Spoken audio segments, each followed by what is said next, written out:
Welcome back, parents. If you've ever sent your child to timeout and left them there longer than you planned, you are not alone. I have been there and done that. I honestly never really even wondered what my kid was thinking after I put them in their room until I met the guest that we have on our show today. So I've got Brooke Vincent back with us, and she is a licensed professional counselor and does marriage and family therapy. She's also a wife and a mom to two precious kiddos. So welcome back, Brooke.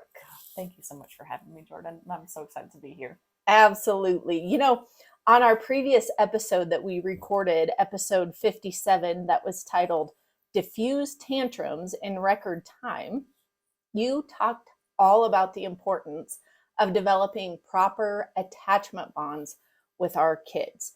And you were so sweet to share your own story about growing up and how, your mom really wasn't able to be there emotionally for you.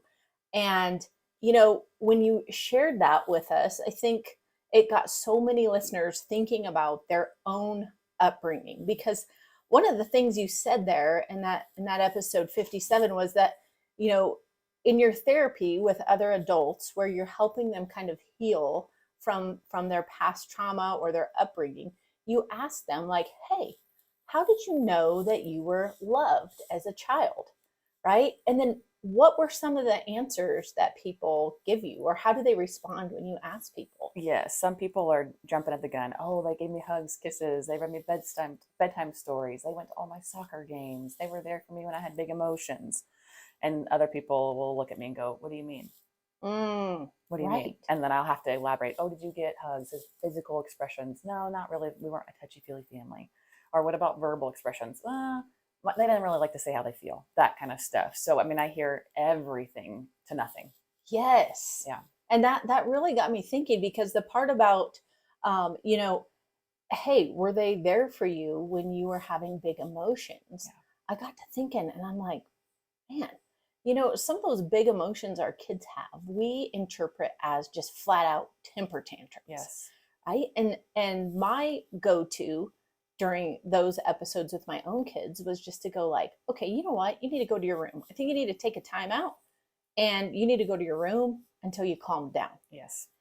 And so on that episode, you had mentioned, towards the middle or maybe close to the end of the episode, like, hey, I use time ins. Mm-hmm. And man, that perked my interest. I was like, wait, what? There's a different way? There's a different way to do this instead of time out? And so I thought, you know what? We got to have her back on the show. We have got to dig into this better way of engaging our kids when they seem to be having, an emotional kind of experience that is scary to them or scary to us, or just an emotional experience in general. So Yes. I'm just really glad to have you talk to us about this topic. Yes, I'm excited to be here. And I think you and I, it's really awesome to hear your heart in this too for families and parents and caregivers. And you and I are on the same page that before we go into this, when you kind of take a stance, if you will, on a topic, it can be very polarizing. And it can feel like you're over there and I'm over here. I don't do that. You're bad. I'm right. You're wrong, whatever it might be. And so my heart is, if you are listening today and you're a parent that you love timeout, you've used timeout, you're a caregiver. I'm not here to judge you, to talk about what you're doing wrong, to incite shame or any of that. I just have a passion of talking about how do we foster the healthiest and safest connections with our kids. And that's where this is coming from. And I'm a parent too. This is hard, beautiful work. And we're all in this together. So if during the podcast you're feeling that guilt or that shame, I just encourage you to attend to it and have compassion for yourself, as we're all being curious and exploring this thing called parenting. Yes, ma'am. Thank you for saying that, because Yes. before we started the show, I said, I got to admit, I'm having some judgment on myself here. Yes. Right? Yes. That I'm a therapist, I'm a parent, I've been a parent for 17 years, and this has been my go-to, strategy or discipline method is time out, go to your room. It has been. That's Yes. just all I knew. Yes. And I guess I was thinking it was effective. Yes, you're not alone. And I mean, I'll share a story later where I'm sitting here talking about how I don't believe in this, and I've done it. And Yes. recently, within like the last 6 months, Yeah. because it's hard. And we have those moments where it's like, oh man, I'm doing the things that I don't want to or didn't know or whatever it might be. So, yes, not alone. Absolutely. We all try things, and then when we realize the effects they have on our kids, whether it be positive or negative, that drives us for the Yes. next, step that we make in our parenting journey, right? Yes, I love that. So glad that Yes. you're here. Talk you. to us, jump right in. Yes. Why do we use timeouts? Yes, with lots of different reasons. I hear a lot of different parents being really leery about giving up this tool, if you will. I hear, well, how will I get my kid to listen to me? It works. They're not wrong. It does work. Yes. in the temporary. I hear, oh, they just need space. They need space from me, their brother, the circumstance, that toy, whatever it might be. They need to go have a chance to calm down and regroup. That's why I like this. I can't handle them. I need a break. I don't want to be around them. So I want to send them away so that they can calm down and come back and I don't have to deal with it. Yes. Essentially. So you're saying the parent is going, I'm at a 10 in my emotions now. Yes. I'm kind of afraid or worried that if we stay in proximity with each other, then I'm going to say something or do something that I regret. Yes. And therefore, this is like a crisis and you need to get away from me and go somewhere else. Yes. And I think it's even lesser than that too of, I just don't want to deal with this. So just go. Go to your room. I don't want to deal with this. How many times have we said that to her? And I say it to myself a lot of times internally, like, I don't want to deal with this. Exactly. So I think, yes. And we'll talk about this one specifically a little bit later too. I think another thing I hear is it's the only thing that works for my kid and I've tried everything else. And what a real place to be where every kid is different, siblings, all of that. And if you find something that works, why would you want to give that up? Right. Yeah. True. And then I think the most common one is I want them to go think about what they've done and learn from it. Oh my goodness. I could actually hear myself saying that. Yes. You need to just go think about what just happened. Yes. And then calm yourself down and return. Yes. Yes. And how many times actually that I'm reflecting on this now, do we actually return to the issue that sent them to timeout in the first place? Yes. Probably not that often because we've moved on to something or we've forgotten about them or, and it's been 20 minutes and it's like, okay, you're calm, you re-entered. Yes. We gotta make dinner. Right? Yes. Or I've forgotten about you and now it's too late. And so then, yes. Yeah. And I can tell you, they're not reflecting, especially when they're young. They don't have the capacity to. They're feeling scared. They're feeling resentful, angry towards you, whatever it might be. So I was talking to a colleague actually about this and I get consultation from her because she's brilliant. I encourage anyone to look her up. Her name is Eli Hardwood and she's kind of an attachment guru. She has a website, attachmentnerd.com. Lots of resources, lots of content. She's just so relatable and so brilliant. But we were talking about this exact thing and she had this beautiful quote and she said, suffering in isolation never creates learning. It just creates shame. Say that one more time. Yep. Suffering and isolation never creates learning. It just creates shame. Oh, that in and of itself is enough reason to consider not doing a timeout anymore. Yes. Because that's exactly what I was thinking after you left the studio last time. I thought we've been talking about attachment bonds and, our kids feeling safe and feeling like they can trust us and be their silly selves with us and how we build that foundation.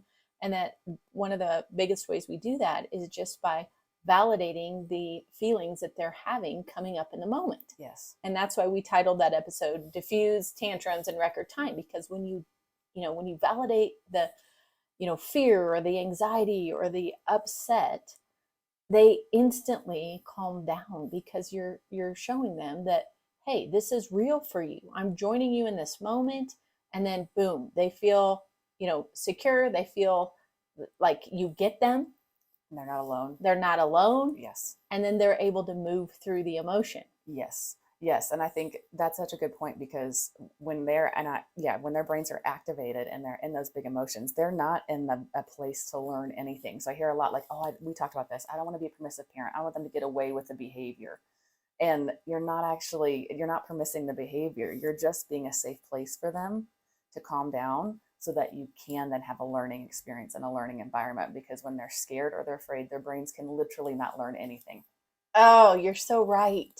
You're not permitting the behavior. You're not saying, I think the way you're behaving in your emotion is okay. Right. You're just saying, I can identify with the emotion that you are having right now. Yes. It's a real thing. I'm going to give you a name for it so you know what to call it next time it creeps in. Yes. You can sit with it, and then we can talk later about what you chose to do with the emotion. Is that right? Exactly. Yes. It's okay that you're angry, but you can't throw it to your brother when you're angry. So I'm going to calm you down in your anger, help you name it at the time in or whatever it might be. And then once we're calm, we're going to talk about ways in which we can have expressions of anger that are healthy. Because in this house, we're not allowed to throw toys. Yes. Yes. Perfect. Yes. Yes. So yeah, and I was reading an article when I was kind of prepping for this, and it was refuting that timeouts are bad, and it was saying that they really work, and that research shows that they're an effective behavioral management tool. Mm. And I'm like, well, yeah, I bet the research does say that, because it does manage behavior effectively in the sense that it gets it to stop, it removes it, it's easy. But I'm not interested in managing my kids' behavior. I'm interested in fostering a relationship with them their whole entire lives.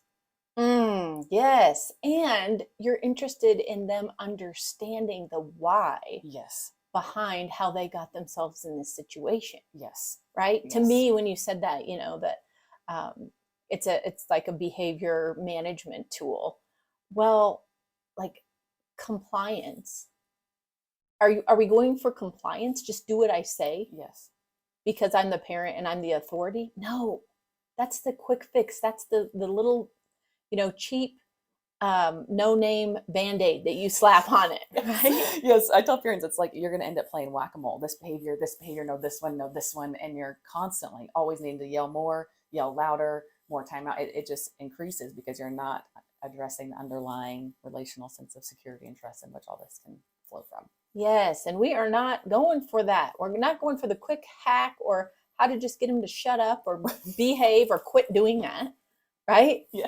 I mean, we could be, but that, like you said, that is not fostering a long-term relationship with them. They can obey and stay in their room and not say a word. And that's not the sign of like a good kid. They're just doing what you said to do because you're their parent and you're their authority. And they're probably scared of you, which is why they're doing that. Correct. Yeah. Oh, goodness. Okay, this is good. We need this to keep going. Keep going. We're not Yes. going to shame. We're not going to feel guilt about this. We're learning here. We're learning. Yes. So then I think when we think about why I advocate for using time ins, the authors of The Whole Brain Child, which is in the book I talked about last episode, Daniel Siegel and Tina Bryson, they wrote an article, and I just love this. So it says when the parental response is to isolate the child, an instinctual physiological need of the child goes unmet. In fact, the brain imaging shows that the experience of the relational pain, like that caused by rejection, looks very similar to the experience of physical pain in terms of brain activity. Ooh, yikes. So they're feeling this on a big, big level because, like we discussed, when you're using time out as a form of punishment, you're saying, I'm disconnecting from you in order to punish you. I'm using this as a essentially like a yielding tool. My relationship with you, I'm disconnecting from you. And I think I want to pause here because I don't think any parent is wanting to communicate rejection or wanting to isolate their child or wanting them to feel that. I really, really, truly believe that's not at all what we are trying to do when we do that. We just need it to stop. Yes. We just need it to go away. We need them to learn whatever it might be. But it's not that way for them. Yes. They are experiencing it, like you said, almost like a physical pain. Yeah. Inside of their brain. And that's huge. I mean, if they got physically hurt or broke their arm and were laying on the grass, we would run over there. Oh my goodness. We would comfort them and we would give them what they needed and get them help right away. Yes, such a good point. Yes, absolutely. But that's happening when they're sitting in their room and you are, scrolling social media or you're feeding the dog or you've moved on to, making dinner. Right. And this is what's happening for them upstairs. Yes. Or in their room, wherever they are. Yes, exactly. So I will share a very vulnerable story about how I did this with my daughter just a handful of months ago. we were having a day. We were having a day, and we had we had probably, I think we were on our like 20th tantrum diffusing, trying to, and I was spent. And so I just picked her up and put her in a room and walked out. Yes. And she was screaming her sweet little head off. And I went back in there after more minutes than I would like to admit. And she was so physically and apparently dysregulated. I mean, she was like, could barely breathe. She was so, Wow. so dysregulated. And I had to spend at least 10 minutes calming her down, just getting her body to relax and getting her to sit with me. And I could feel a shift with her. It took me a little bit to get her feeling safe again, because I had ruptured that in a really profound way. Yes. And when I connected to, what does this feel like for me as her mom? I hated it. I didn't feel good about what I had just did. It felt icky and yucky. And it was so much collateral damage that I had to do, all because I chose to disengage and let her do that on her own. And I think it was dysregulating for her because she's never really had that before too. And so we were both dysregulated and both feeling off. And it was just really, really hard. Yes. And what you said was basically it took you so long. Yes. To repair first, because you can't just come in and give her a lesson on what she did. Oh, no. Like you said, she was in Yes. her emotions. She was very dysregulated, and she wasn't trusting you as you probably re-entered the room. Yes, very leery, and I'm having to, yes, absolutely. So just the back end work and the amount of time and energy and patience that it requires to rebuild that, right? Absolutely. And I wasn't teaching her a lesson about anything. I'd already long forgot what I even put her in her room, because I'm like, it doesn't matter anymore. Exactly. Okay, what mommy should have done. Right. So yes, and I think that is when we had hoped that, I think our hope is that kids will calm themselves down, and especially when they're little, just like that example that I showed, they actually are not capable of that. They need us to help them calm down, and when we meet them in those places, we're actually teaching them how to regulate on their own down the road. But they might just learn, well, I can't be dysregulated around you, so instead of, I'm just not going to show you. Yep. So I don't feel calm inside, but I might just be calm outside, because you're not a safe place for it. You don't want to see it. You don't want to hear it. And so I compartmentalize and shut down. Yes. Yes. Their little brains are so sophisticated. They pick up right away if, it's not safe to show emotions, and they've been put in their room because they did. And so I always used to talk to clients about how, like, our brains aren't really that sophisticated to be able to go, okay, I'm going to shut my emotions off for this person, but I'm going to be really in tune with this person. It's like, if you shut that down with one person, you're probably shutting halfway down, at least just by default, with everyone else. Absolutely. And as the parental, that's your first relationship in your life, is your parents or your caregiver. And so you are learning about relationships through these people. And so you're absolutely correct. We don't, as kids, and heck, as humans, it's hard to do that. Or as adults, it's hard to do that. We can't. And so, yes, you're learning that my emotions, people don't want those. I'm not acceptable when I have those. Yes. The other book that I referenced last time, the Happy Parenting, Peaceful Parenting, Happy Kids, it talks about how we are leaving them alone in their most challenging moments. And when you frame it that way, no parent, I don't think, would feel like, yes, that's what I want to do. That's what I feel good about doing that. We don't feel good about doing that. And yet that's what we do, and we send them away to deal with themselves. Yes. And I remember on the last episode, I said, Brooke, if I was really distressed and I came to, like, the person that I have the closest bond with in my life in this moment, which is my husband, and, express this frustration, it might be in an ugly way. I might be going, oh my gosh, I have no idea what I'm doing in this situation. I'm so upset and I'm so stressed out, or whatever. If he told me to go in another room and just pointed to a room and, like, go there. And you know what? When you can calm down, we can have this discussion. I would be wrecked, like literally wrecked in that moment. I love that example you shared. Yes. But yet we're doing this with our kids, right? And we are their primary attachment. We are their primary person that they're looking for in those moments, right? Yeah, we're the ones they need the most. Yes. Ooh. And yes, another thing to think about the kind of downfall of timeouts is in this book, that Happy Parenting book, Peaceful Parenting book, talks about it. Page 273. There is a whole section on time ins and time outs, so you can just flip right to it. Um, but she talks about how we are engaging in a power struggle with them. And so at some point they get bigger. What do you, and they say, go to timeout. No, I don't want to. Okay. Are you going to drag them to timeout? Or they don't want to stay in their room? Are you going to, hold the door while they're banging on the door? And then at some point they get bigger and you actually can't physically overpower them and drag them to timeout. So it's just a whole power struggle that, I mean, I don't want to engage in because there's a lot of struggles in parenting already. And so that's a power struggle that it can be avoided if we don't do this. And then also if we can start to shift and you kind of hit on this, Jordan, if we start to see our kids' behavior that feels bad or naughty, instead of seeing it like that, but see it as a cry for help or a bid for connection, then we can start to engage with them and realize, oh my goodness, they need us. They don't need to be separate from us. Yes. I love the term bid for connection. That's what they're needing. Yes. They feel just alone. They feel like this is new. Something big is happening in my body and I don't know how to experience it or what to do with it. And so it's coming out sideways, right? Yes. In all these weird ways that we're looking at them going, you're just being naughty, or, what is this? You need to get control of yourself. But yes. And they're so small. They're like, what? Like, this is freaky for me too. Like, I can see my own head spinning around like this. You think I want to be in this state, right? Yes. Yes. Ugh. But they're bidding for connection. Right. It's a cry for help. They need us in that moment to help them name it, figure out, how to calm their body and their minds, and then move through it. Yes, absolutely.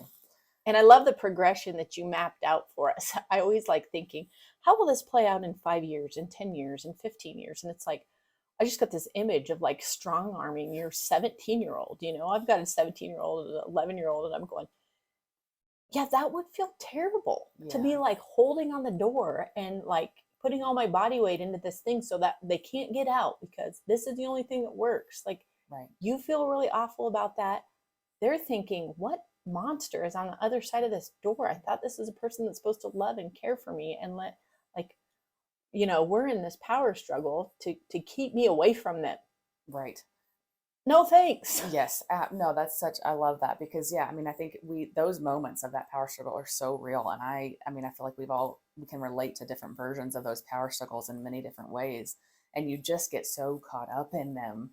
And then when the dust settles, you have to deal with the wreckage. But when you're in them, it's hard to get yourself out of them or stop because now your heels are in. And so, you're staying in your room no matter what, because what are you going to, so it just is a slippery slope.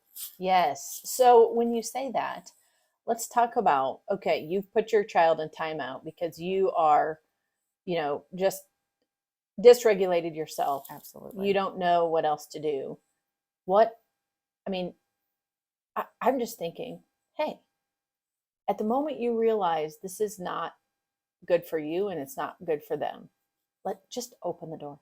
Just open the door, acknowledge, you know what, I just messed up. You talked about repairing relationships, right? And how you do this in your own family. Yes. Acknowledging I screwed up and then saying, I'm sorry, can we try this again? Yes. Absolutely. Yes, you can stop at any point. It's never too late to go, oh, wait a minute. Whoa, whoa, whoa. I need to take a pause. Or, oh my goodness, look at us here. Can we try this again? This is not good. I'm feeling my body's out of control. How's your body feel? Yes. I see it on your face. You feel super sad, don't you? Or that was really scary, or whatever it might be. Yes. Absolutely. And I think last time too, on episode 57, we talked about how that does not diminish your authority in the eyes of your kids. Instead, it makes them trust you and feel safer with you when you repair a wrong that you've done. Absolutely. Absolutely. You're building so much safety, and that rupture repair cycle is necessary for a healthy connection. And you're showing them it's okay to be human, that humans do make mistakes. Adults make mistakes. We don't get things right all the time. And that's part of being human. Yes. So after I listened to that episode back, I was thinking, okay, I'm done with timeouts. I'm not going to do timeouts anymore. I'm going to do time ins, even though I don't totally know what that means right now. I'm going to do my interpretation of that from here on out. And so sitting in the kitchen, and my husband and daughter are in there, and she did something that, she shouldn't have done. And my husband started to send her to her room. And I like interrupted him, which we try not to do ever, because we don't want to kind of break down that, Undermine. right, Yeah. undermine each other, especially in front of the kids or anything like that. And so I said, oh, hold on. I said, Annie, you need to just sit on the steps, okay, where I can see you. And he kind of looks at me like, what? This is not what we do. And I said, just trust me on this one, okay? And he's like, you got it. Which I was so grateful for, that he was able to, without even understanding or without a conversation, he was like, okay, I can tell this is just like a new thing that you want to implement right now. And I need to kind of step down and you step in, and I'll watch this happen. He was like, wow, that was different. I said, yeah, lasted a lot, less time Yeah. of her being so upset because she could see us, and we were right here, and she didn't feel so detached from us. Yes. And so I think, anytime we're able to implement something new, or talk to our spouse about something that is going to be helpful for our kids, and be able to explain the why behind it, which is what you bring with your expertise and your own parenting experience, I think we can get over some of those fears that, I'm going to lose my power as the parent, or my authority is going to be diminished in the middle of this. It's like, no, this actually helps in the opposite direction. Yes. The respect grows. Yes. Everything grows. You're so right. And I think with that, I love to kind of think about this as like long game versus short game here. So this is like, I want to tell a story, and it's not directly correlated to timeouts, but it'll kind of set the foundation as we talk about like, how does this really work? But when Tuck was like 2.5, he went through a throwing stage. And I felt like you either had a thrower or a biter. Yes. And we had a thrower. And we were we were just like, what? How did you learn this? And anytime he got angry, if he had something in his hand, he would chuck it, or you would see his eyeballs race back and forth to look for something, and just poof. And our daughter was newborn, like 0 to 6 months at this point. And sometimes she would be like laying in her little podster on the couch or on the like play mat. And a couple times he almost hit her. He wasn't trying to, but he was just raging. And so we were trying everything, and nothing seemed to be working. So at the time I was meeting with a supervisor who was a child therapist. So we're meeting, and I said, Alicia, can I just bug you for like a personal minute before we jump into client stuff? And so I told her, I'm like, I told her the whole thing. I said, here's what we're doing. And I ran her through the bucket. We're meeting Tuck and saying, oh, I can see you're angry. It's okay that you're angry. Calming him down. Running through different options about what he can do when he is angry. Setting that boundary. It's okay to be angry. It's not okay to throw things. Told her everything. And she goes, well, she had one little thing to add. And she's like, but Brooke, this is really great. I mean, you're doing all the right things here. I really can't I can't give you anything else. And I said, but Alicia, it's not working. And I will never forget, she said, Brooke, I think you're going to need to change your definition of what's working. Because you're playing the long game with your kids. You're not playing the short game. And this will work with the long game, because you're going for connection. And it did. He stopped growing. So that's great. Yeah. It took a little bit. But I say that story because when we think about timeouts and removing those from our families, it can feel like, what am I going to do? This is really helpful in the moment. This is really helpful. But we are playing the long game. Yes, ma'am. Absolutely. We are all about the long game, not the quick fix. Not the quick fix. So I was funny. I was kind of reflecting after our time together, and I'm like, if you went home and told my kids like, okay, it's time for a time in, or okay, fine, we're going to do a time adjacent, they would look at you like you have lost their mind. They have never heard those words before. Yes. Because it's really kind of a frame of reference for me, and a theory and a model for me. What this looks like with my kids is if they're becoming dysregulated, or they're starting to act out or be unkind or whatever it might be, the language is, oh, okay, whoa, I can see you need a break. Oh, okay, I think we need to pause. I think we need to get some space. That's what they hear from me. They don't hear, okay, time for time in, let's go, because this isn't a punishment. This is an opportunity to recenter and calm. Yes. So you are observing. Yes.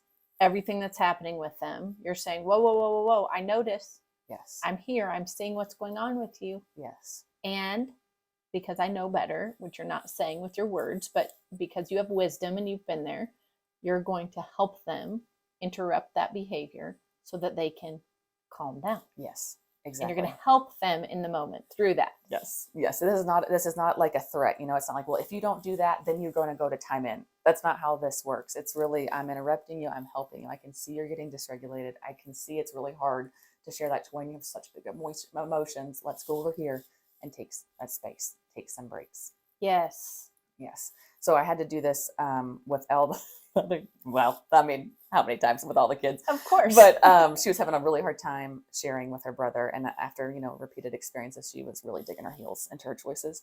And so I said, okay, let's go. It's time to take a break. I can see it's really hard to make a kind choice right now. Let's go help your body calm down. And so we walked over to the stairs and she's crying.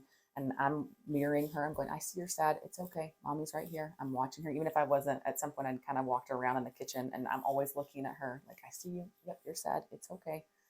And at one point she asked me for a hug. And I'm like, yes, of course. A hug is a great choice when we're feeling frustrated and sad. Yes. And so I go give her a hug. And honestly, even though I hate to admit it, like in that moment, do I feel like giving her a hug? No. I'm like, I'm spent. I'm frustrated. Yes. I'm all the things, but I'm an adult and I can push through the discomfort in order to meet her bid for connection in that moment. And in that moment, both of our hearts were softened.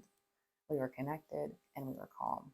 And you juxtapose this to when I'm in her room for 10 minutes and we're both dysregulated and we're disconnected and it's not a good feeling. Mm-hmm. They're on the stairs instantly.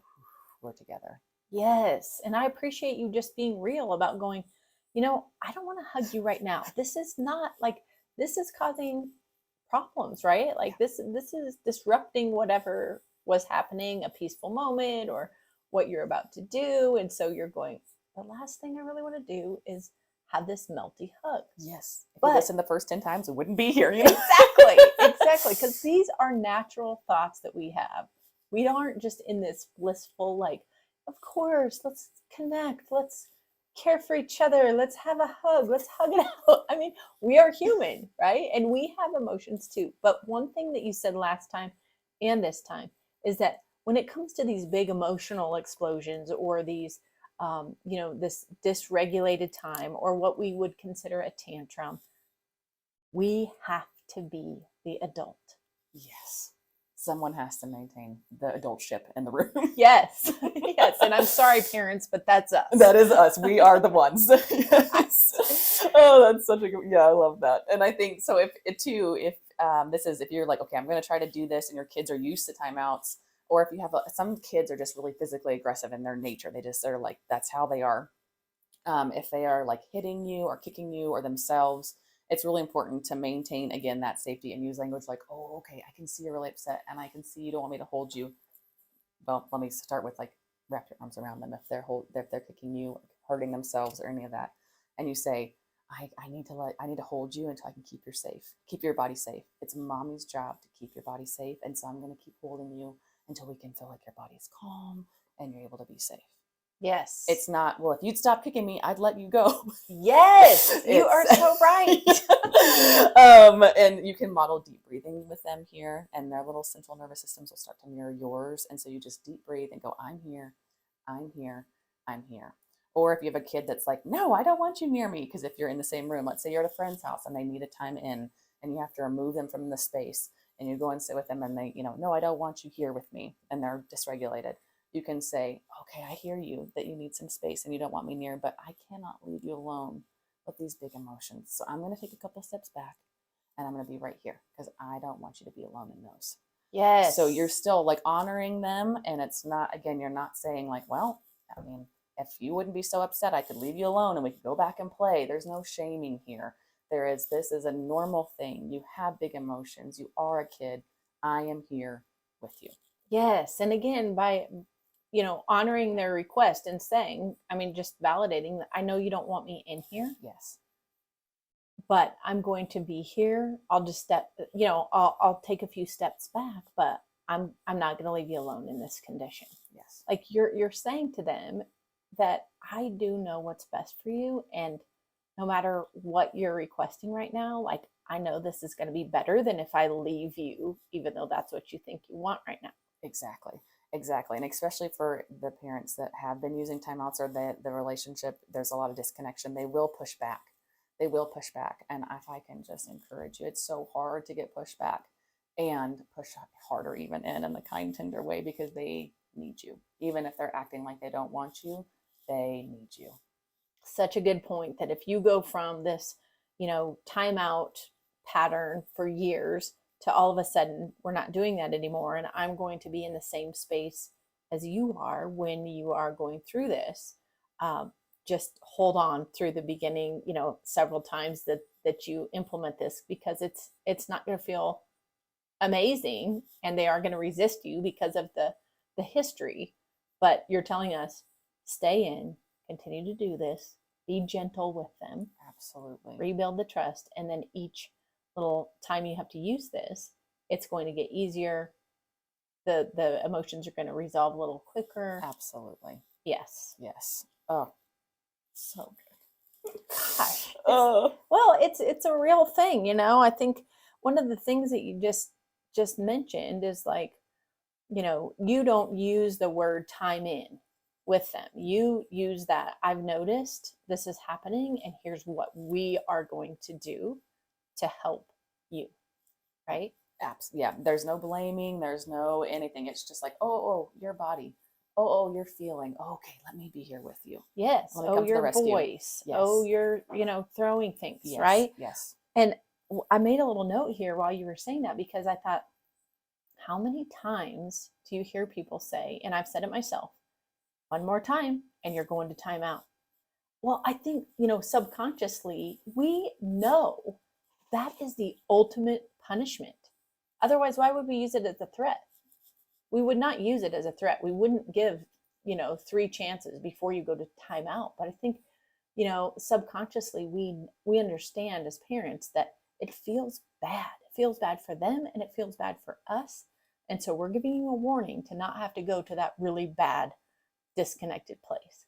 But this time in, like you said, there's nothing to threaten them with, because they're benefiting from this technique, and so you don't have to warn about it. No. It's like an instant intervention. I love that word. Yes. Where you can help them be in their emotions and walk them through the process right there. Yep, absolutely. There's no need to disconnect, because yes, when we are sending them away, it's like, I don't like your behavior, so I don't want all of you. Mm-hmm. I don't like your emotion, so all of you has to go. Yes. Instead of, let's just be here together.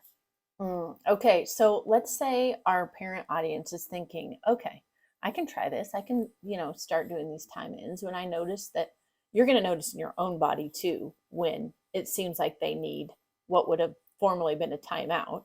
So you to implement a time in, if they say, okay, I'm going to try this, I'm going to give it my best effort. But what if they love this so much that they just want me to stay there with them for like 20 minutes? Then what do I do? How do I cut this off? What if it goes the opposite way and this is all kumbaya and I'm trying to get out the door to work? Like, at what point do I, we separate and move on from this real. time in? Right? So real. I'm trying to think of all the Yes. barriers that would keep someone from trying this. Absolutely. And I think actually you mentioned this when you came to and spoke with us at MOPS. You are choosing to be inconvenienced. It is actually more convenient to send them away than for me to sit with them, if I'm really being honest. Yes. And so, yes, you might be late to the thing, or you might not get to take that shower, or you might get to say, let's say you have something pressing where you absolutely get out of the house, I would look at them and go, oh, I can see you need some more snuggle time. Can we do this tonight? Will you give me some more snuggle time at night tonight? Mm-hmm. I've loved this. I've loved being with you in this. We have to go do X, Y, and Z. Can we do this again? Yes. So, and then I think to that point, I hear a lot of times like, well, aren't I rewarding the behavior by giving them this attention? Mm-hmm. And by fostering that connection, you are not giving in to the behavior. You are creating a safe space for them to be able to learn later down the road. The book, the Peaceful Parenting one, she has this great line. She said, no more are you rewarding hungry crankiness if you're giving your hungry child food, then are you rewarding their behavior with attention. Say that again. Okay, so she says no more to the question, am I rewarding their behavior? And she says no more than you are rewarding hungry crankiness if you are giving your hungry child food. Oh, you wouldn't withhold food from No, them? never. Matter of fact, you'd be like, okay, I Yes, can tell. whatever you want. Yes. You need some protein. Yes. Here you go. Yes, absolutely. Here's a cheese stick. Absolutely. And it works. Absolutely. That's a great analogy. I loved it. Yeah, it's very relatable because yes, when I think I said this earlier, but they cannot learn when their brains are scared or activated. And so by calming them down, being with them, all you're doing is saying, I'm safe, you're safe. And when they get calmed down, then you can talk about, hey, we cannot hit people, or hey, we cannot talk that way in our family. We don't use words like that in our family. Let's brainstorm other ways, or whatever it is. That's the parenting moment. So you still have boundaries. They're still not allowed to do those things, but there's safety and there's connection. And the priority is the relationship versus that's inconvenient for me, just go. Yes. Prioritizing the relationship, the long game. Yeah. Allowing yourself to be inconvenienced, right? And spend the extra time with them. And then making sure that you go back to this is the part that's not allowable. Absolutely. It's not the feeling, it's not the big scary emotion. It is what we do with that. 100%. Right? So let me ask you, so in a time you're sitting in the same room or across the room from your child, because maybe you are, doing something or you're engaging in something in the room that you need to attend to, and they can still see you. Yes. And that you've calmed them down, you've helped them manage that intense emotional dysregulation. Then is it necessary in that moment to give them other options or ask them, what they think they could do differently when, not if, but when that big feeling arises again, or when that anger comes up because someone's stolen something, their favorite toy or whatever? Do you want to do that right there in that whole cycle if you can, or is it best to just help them process their emotions, help them regulate their body and what's happening in it with some deep breathing, and then revisit it at another time, like what you can do instead? Great question. If time allows, the ideal time would be to do the full circle and come back to, and I love it, even asking them, what do you think you could do? Especially once you've taught them after a while, like when we're angry, we can take a deep breath. We can ask for a hug. We can say, help, I'm mad. When my kids are really little, I'm like, you can take a seat on the floor instead of like running towards the person you want to clock, That's such a good idea. I'm like, you can take a seat and mommy will come help you. So yes, once you've modeled that, especially when they're older, inviting them in the process, hey bud, what do you think you could have done different? I could see you were trying, just didn't work this time. What could we do different? I'm right here. And if they don't know, then you say, okay, let's brainstorm together. And you're right there. I can't imagine, I'm trying to think of a scenario where you can't do first full circle. If you aren't able to, I would definitely come back, because we have to remember kids need structure. They cannot run the roost. They need that. They thrive in that. They need the boundaries to know what's right, what's wrong. And it's certainly on a safety issue too. They need that. Like, okay, we can be angry.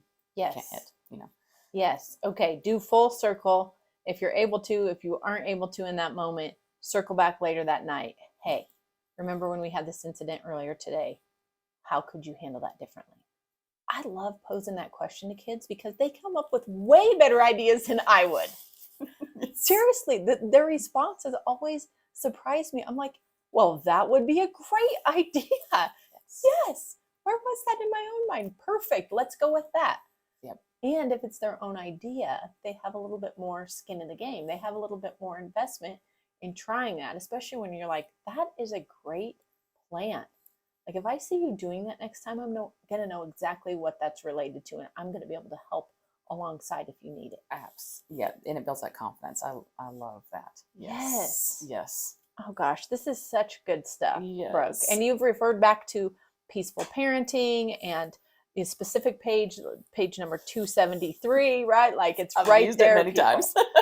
We've got these resources in print for you. They're linked in the show notes so that you can reference these wonderful books. And sometimes we need to just dive into this idea of a new way of doing something, through videos, through books, through, talking about it with our spouse. One of the things that we do, if you are subscribed to our emails, is every Tuesday in our emails, we send out a free printable that corresponds to these podcasts. And so in your email, if you are subscribed right now, you should get a handout of talking points of basically time in versus time out, so that you have in front of you kind of the pros and cons, or the benefits of doing these time in, so that you can bring this to your parent friend group or your spouse and say, hey, I learned a new thing. Let's actually look at, the difference of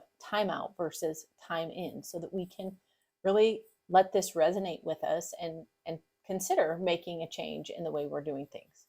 I love that. Yes. We just sometimes we just got to hear this stuff like 7, 8, 10 times, right? Yes. Well, and I think you can use this opportunity too, if I can just say one more real quick thing. If you are feeling like, man, this is just really hard for me as a parent, I really like the time in or the time out.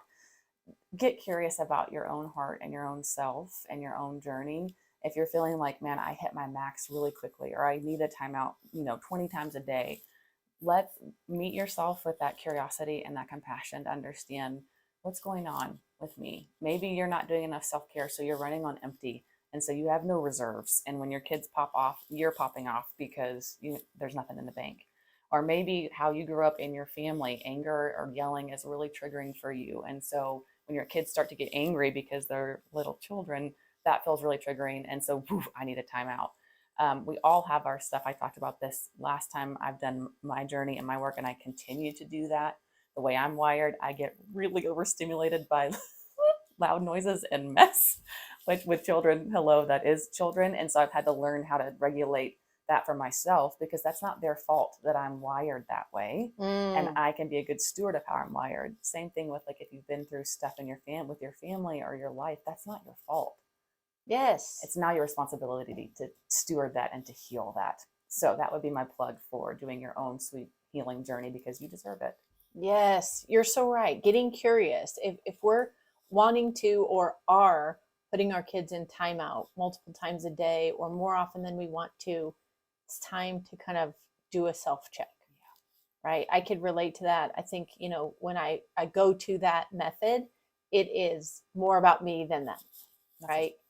It's, I'm not taking good care of myself. I haven't done self-care. I've running on, a low amount of sleep or whatever. I have conflicts maybe that are still hanging out there that I need to resolve. Yeah. Right. And so kind of being able to, I love that idea of just take some time, take some reflective time, advocate that you get that time away from your family. 15 minutes, go for a walk and be thinking, what is it that's going on within myself that is contributing to me wanting to just boom, send you away so I can get a break too. Yes. We are worth that, aren't we, Brooke? So worth it. Oh, so, and then you're modeling for your kids that it's worth it too. Yes, to take good care of yourself. Absolutely. Recognize when you've gotten full and you're popping off and want to just, get out of there. Yeah. Take care of yourself and then re-enter and try a time in. And I'm just going to underscore before we close, just the idea that this language is not meant for your kids, because it's not a threatening punishment. This is language for you. It's kind of a framework in your mind, time in, time adjacent. You're thinking with each other in the same room, within earshot, laying eyes on them, or right beside them. I love that idea of time adjacent. Yes. I'm right here beside you. I'm with you in this pain, in your suffering. Instead of detaching, we're here together. So that language being something that you use for yourself and with their other parent, and then really using that language of, oh, I notice we need to just take a little break. It's not a time out where you're out and away. Right. It's just a break, and we're going to break together. You're not alone. Yes. Are we missing anything here, Brooke? Is there anything that you feel like, we didn't cover that I feel pretty good. I mean, there's just, you can continue to be curious about these different things. And there's lots of, I think, more conversations about why it's difficult that you can maybe have with your own spouse. I love talking about that. Like, get curious with your spouse. What's difficult about you? What scares you about not using this? I think I've been hearing like, one parent's on board and the other parent isn't. And so talk about that. Well, I'm really scared. My husband and I've had many talks. Where he's like, if I'm really scared that if I don't come down hard, they're going to turn out bad and they're going to be a criminal. Yes. And they're going to be mean to other people. As parents, we have these grandiose fears for our sweet ones that we love so much.